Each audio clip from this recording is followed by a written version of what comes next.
Good morning students. In today's lecture we will discuss about the fringe width. All of you know that in interference pattern the alternate dark and bright fringes are formed. This is suppose bright fringe, this is dark fringe, this is bright fringe, and then further there is a dark fringe, right? And fringe width, what is fringe width? It is the separation between two consecutive fringes. If we say these are the two dark fringes, this is a dark fringe, this is a dark fringe. If we take the separation between these two, separation between the two dark fringes is equal to the width of bright fringes. The width of these fringes is very small, that is of the order of millimeter. So you can take the distance from their center. Separation between two dark fringes is equal to width of bright fringe. And what is the separation between two bright fringes? दो bright fringes के बीच का separation कितना होगा? That is the width of dark fringe. Right, student? And we have studied for constructive interference what is the condition, n into lambda, and for destructive interference it is 2n minus 1 lambda by 2. Student, now to define the expression for the fringe width, I have taken these are the two slits S1 and S2, and these two are separated by the distance d. What is the separation between them? S1 S2 is equal to d. And O be its central part. This is the screen, and this screen is placed at a distance capital D. And this is a point C, just opposite to this. Right? So these are the point sources. From this the second waves are emitted. This point is the equidistant from S1 and equidistant from this S2. So this is the central point. So wave cover equal path in moving from S1 to C. S1 to C जो wave आ रही है और S2 to C जो wave आ रही है. The path difference is 0. अगर equal path cover कर रहा है तो path difference कितना हो गया? 0. और path difference 0 होने का मतलब point C पे कौन सा interference होगा? Constructive interference. कौन सा interference होगा? Constructive interference. And this is the point of central bright fringe. n की वैल्यू कहाँ से स्टार्ट होगी? 0, 1, 2 अप टू सोन, और n की यहाँ पर value 1, 2, 3 up to so on. For constructive interference it is n into lambda, and for destructive interference it is 2n minus 1 into lambda by 2. Now if we consider this point P, at point P, this point P is a point of maxima or minimum, or you can say that it is a point of bright fringe or a dark fringe. So intensity at point P depends upon the path difference between the waves reaching at this point. ठीक है बेटा. अब path difference हम निकालेंगे. Path difference is S2P, because S2 to P जो wave जाएगी that is covering more path, और S1P less. S2P minus S1P. Right? Now how we can calculate this S2P minus S1P? From S1 draw a perpendicular, let it be M, and from here draw a perpendicular, let it be N. Now in triangle I have to calculate S2P minus S1P. Now I will take in triangle S1MP, and we consider this point P is at a distance x. ये point P कितने distance पे? x. तो ये distance आपका d by 2 है, half. तो ये भी कितना हो जाएगा? d by 2. ये भी कितना होगा? d by 2. Now in triangle S1MP, तो आपके पास आ गया S1P स्क्वायर, पाइथागोरस लगाया, is equal to S1M square plus MP square. अब S1P कितना होगा? That we want to calculate. S1M कितना है? This is d square. MP कितना है? This is x minus d by 2 whole square. ठीक है बेटा. तो S1P निकालने के लिए हम क्या करते हैं? दिस इज d स्क्वायर, यहां से कॉमन ले लें. This become 1 plus x minus d by 2 whole square divide by d square. अब S1P निकालना है तो उसका स्क्वायर रूट लेना पड़ेगा. स्क्वायर रूट लोगे तो d स्क्वायर का स्क्वायर रूट d, और इसका 1 plus x minus d by 2 whole square divide by d square to the power half. ठीक है. अब बेटे यहाँ हम लगाएंगे बाइनोमियल एक्सपेंशन. बाइनोमियल एक्सपेंशन आपने पढ़ रखी है. 1 plus x to the power n क्या होता है? This is equal to 1 plus n into x. यहाँ ये पावर आपकी नीचे आ जाएगी इधर, और S1P क्या आ जाएगा, this is equal to D into 1 plus half of, ये पावर नीचे आ गई, x minus d by two whole square divide by d square, right. अब हम S2P निकालेंगे। S2P के लिए कौन सा ट्राइंगल लेंगे, S2P के लिए आप ट्राइंगल लेंगे S2NP, बट हम ये सब करके नहीं दिखाएंगे। इसमें आपका आ जाएगा S2P whole square is equal to S2N square plus PN square, और PN कितना हो जाएगा, x plus d by two. तो हम similarly S2P is equal to क्या ले लेंगे, this is equal to D 1 plus, यहीं से सिमिलरली लिखेंगे, यहाँ सिर्फ प्लस आ जाएगा, x minus d by two की जगह क्या आ जाएगा, plus 1 plus half of x plus d by two whole square divide by d square. ठीक है, अब इस इक्वेशन नंबर 1 में पुट करेंगे। Path difference is S2P minus S1P।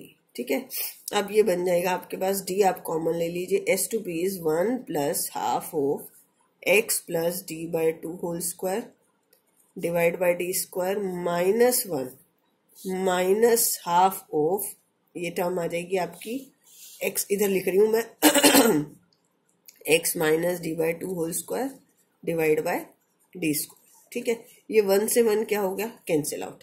अब हम क्या देखेंगे, इसमें 1 अपॉन ये d बाहर है, 2d स्क्वायर और कॉमन ले लेते हैं। ठीक है, अब ये बन जाएगा x plus d by two का होल स्क्वायर और minus x minus d by two का whole square, this is x square plus d square by 4 plus 2x into d by two, 2 से 2 कैंसिल हो जाएगा, this is x into d. फिर यहाँ पर minus sign खोलेंगे, a minus b का whole square, x square plus d, sorry minus sign d square by 4 plus x into D. ठीक, ये आपका कैंसिल आउट हो जाएगा, ये आ जाएगा 2xt, और ये आ गया path difference, this is the path difference. एक ये d से d कैंसिल हो जाएगा, तो आपके पास ये पाथ डिफरेंस आ गया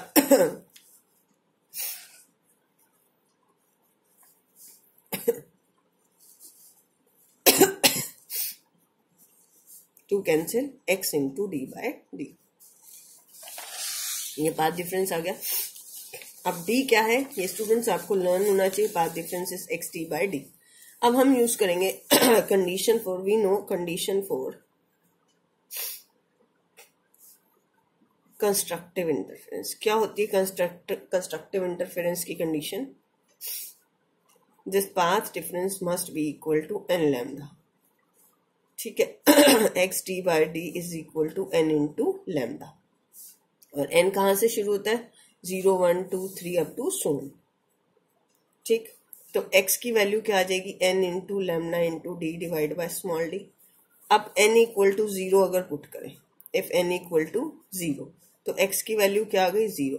x की वैल्यू 0 आने का मतलब क्या है, ये पॉइंट P कहाँ लाई कर रहा है, C पे, इसका पॉइंट P का C से distance 0, it means it is central bright fringe. ये क्या है, central bright fringe. n equal to 1 पे x इक्वल टू कितना आ गया, लैम्डा डी बाई डी, तो ये क्या है, this is first bright fringe. कौन सी फ्रिंज है, first bright fringe. n equal to 2 पे 2 lambda two d divide by small d, this is second bright fringe. ऐसे ही आप n इक्वल टू 3 पे कर लीजिए, x is equal to 3 into lambda d divide by, this is third bright fringe. Right, अब देखो हमने बताया था स्टार्टिंग में, what is the separation between two bright fringes.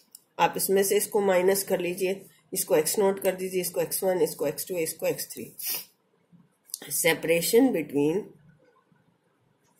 To bright fringes is किसकी विड्थ थी, ये डार्क फ्रिंज की, कितनी होगी, x1 माइनस x नॉट, और you can say x2 minus x1 और x3 माइनस x2, कुछ भी ले लो, इसमें से इसको माइनस करो, इसमें से इसको और इसको, तो ये क्या आ गई, width of dark fringe, that is equal to lambda d by d. ठीक है, ये विड्थ ऑफ डार्क फ्रिंज आ गई। अब ऐसे ही हम कंडीशन निकालेंगे, condition for destructive interference, condition for destructive interference क्या आएगी, condition for destructive interference, path difference must be equal to 2n-1 lambda by 2। ठीक है, तो x d by d is equal to 2n-1 lambda by 2, और n कहाँ से start होगा, 1 2 3 up to so. तो अब first bright fringe n equal to 1 put करते हैं, तो x into d divide by d is equal to कितना आ गया, या यहीं से ही x निकाल लेते हैं। x is equal to 2n-1 lambda into capital D divide by 2d। तो n 1 पुट करेंगे तो आपकी जो फर्स्ट आएगी, फर्स्ट डार्क फ्रिंज, वो आएगी lambda into d, 2 into 1-1 1 lambda d divide by 2d। This is first dark fringe. अब n equal to 2 put करो तो x कितना आएगा, 4-1 3 lambda d by 2d। n equal to 3 put करेंगे तो क्या आएगा, x equal to 5 lambda d by 2d। अब what is the separation between two dark fringes, दो डार्क फ्रिंजेस के बीच का सेपरेशन क्या होगा, that is separation between two dark fringes is, इन दोनों को माइनस करो तो कितना आ जाएगा, ये this is 2 lambda d by d 2d। ये कैंसिल हो गया तो क्या आ गया, lambda into d divide by small D. तो बीटा कितना आ गई, fringe width is lambda into capital D divide by small D. तो आपकी फ्रिंज विड्थ का एक्सप्रेशन आ गया beta, that is lambda into capital D divide by small D. Capital D क्या था, separation between the slits and the screen, और small D क्या था, separation between these two coherent sources. तो beta is directly proportional to wavelength and it is directly proportional to the distance between the slits and the screen, and this inversely proportional to small d. Now students, if we replace monochromatic source of light, अगर आप monochromatic source of light को क्या करें,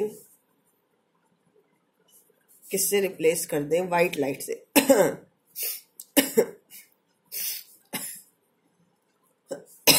तो आपका क्या pattern बनता है, तो central fringe is white, then central fringe क्या होगी, white, and all other fringes are coloured. ठीक है, अब इसमें आता है कि एक क्वेश्चन ये आता है, अगर whole of the Young's double slit experiment is immersed in water, whole of the Young's double slit experiment is apparatus is immersed in water. What will happen to the fringe width? Immersed in water. तो क्या होगा fringe width? Student, you know mu is inversely proportional to lambda. ठीक है, तो beta क्या बन जाएगा, तो यहाँ बन जाएगा lambda is inversely proportional to mu, beta is inversely proportional to mu. Water का रिफ्रैक्टिव इंडेक्स ज्यादा है, ठीक, beta is inversely proportional to mu, water का रिफ्रैक्टिव इंडेक्स ज्यादा है तो फ्रिंज विड्थ क्या हो जाएगी, कम। Mu of water is more, increases, तो फ्रिंज विड्थ क्या हो गई, डिक्रीज, फ्रिंज विड्थ क्या होगी, डिक्रीज। अब हम करेंगे intensity distribution curve, intensity distribution curve for intensity और energy distribution curve, energy distribution curve for interference. कैसा कर्व बनता है ये इंटरफेरेंस के लिए, अगर हम ये दिखाते हैं, यहाँ पर आपकी इंटेंसिटी है, टोटल इंटेंसिटी तो क्या रहेगी, कंजर्व, सेंट्रल यानी आपका जो, अगर हम यहाँ पाथ डिफरेंस भी ले सकते हैं और फेज डिफरेंस भी ले सकते हैं, कुछ भी ले सकते हैं, पाथ और फेज डिफरेंस। पहले हम फेज डिफरेंस की बात करते हैं। अगर n 0 है तो ये पॉइंट कौन सा होगा, सेंट्रल मैक्सिमम, ये सेंट्रल ब्राइट फ्रिंज, अभी हमने सेंट्रल ब्राइट फ्रिंज पढ़ी है। अब नेक्स्ट कंडीशन क्या थी, अगर फेज डिफरेंस पाई है, इस तरफ माइनस पाई, क्योंकि ये ऊपर नीचे दोनों तरफ बनता है, पाई मिनिमा की कंडीशन है, और फिर मीन्स डार्क फ्रिंज की कंडीशन है, फिर यहाँ पर कितना होगा 2 पाई, फिर यहाँ कितना आ जाएगा 3 पाई, फिर यहाँ पर आपका दिस इज 4 पाई, ये यहाँ पर इंटेंसिटी मैक्सिमम हो गई, फिर यहाँ कितना आ जाएगा 5 पाई। इस तरह से ये आपका पैटर्न बनेगा। ऐसे ही यहाँ आपका रिवर्स डायरेक्शन में ये कितना हो जाएगा, -2 पाई, दिस इज -3 पाई, और यहाँ से -4 पाई। ठीक है, अब अगर हम कहें कि पाथ डिफरेंस में लिखो तो पाथ डिफरेंस में लिख सकते हैं, पाथ डिफरेंस इज 0, ये कंडीशन हो जाएगी लैम्डा, ये कंडीशन हो जाएगी 2 लैम्डा, ये कंडीशन हो जाएगी आपकी 3 लैम्डा। ठीक है। और इसके कॉरस्पॉन्डिंग कंडीशन क्या आ जाएगी, यहाँ आप लिख सकते हो 2n-1 लैम्डा बाय 2, तो यहाँ लैम्डा बाय 2, यहाँ कितना आ जाएगा 3 लैम्डा बाय 2, यहाँ कितना आ जाएगा 5 lambda by 2। In the same way you can write it here, this is minima की कंडीशन माइनस लैम्डा बाय 2, ये कितना आ जाएगा माइनस लैम्डा इसके कॉरस्पॉन्डिंग, और यहाँ पर कितना आ जाएगा -3 लैम्डा बाय 2, और यहाँ आ जाएगा 2 lambda minus. So students, in this way you can plot either it in terms of path difference or it in terms of phase difference. Here intensity is maximum. यहाँ पर fringe width same रहेगी, ये intensity of dark fringes 0 है, यहाँ पर ये dark fringes की intensity 0 और ये bright fringes की intensity क्या हो रही है maximum. Okay, in the next video I will tell you about the intensity relation. Okay, thank you.